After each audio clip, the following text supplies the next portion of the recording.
позволяваш ли се да се радваш на живота и да се наслаждаваш на това, което се случва около теб? Какви са начините, които те зареждат и се чувстваш добре и удовлетворен?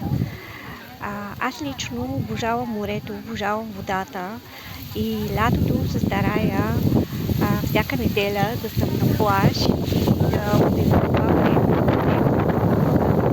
да пресъредя батериите, така да се каже, и после да съм много по-оптимизирана и по-дейна.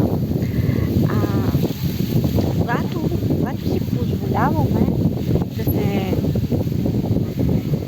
се наслаждаваме на нещата, които ни харесват, когато си ги даваме без да чувстваме вина, че времето, което сме дали за себе си, сме пренебрегнали някое друго наше задължение или нещо, което е трябвало да свършим, тогава много по-голяма степен успяваме да се насладим на това време. И когато усетите, че си давате нещо, което ви носи удоволствие, без да изпитвате вина, това е най-големите признаци на любов към себе си.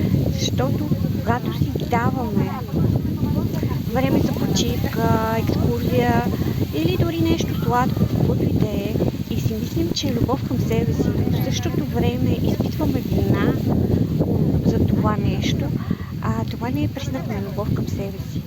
Защото времето, което изразходваме да се самообвиняваме, ние губим много повече енергия, отколкото успяваме да си дадем с това преживяване от една страна, и от друга страна не успяваме да му се насладим, както бихме му се насладили, ако не изпитваме вина, защото през цялото време в главата ни върви като рефрен това, че в момента си крадем време и че това време би трябвало да го инвестираме в нещо друго, в друго действие, в друго събитие или каквото и да е.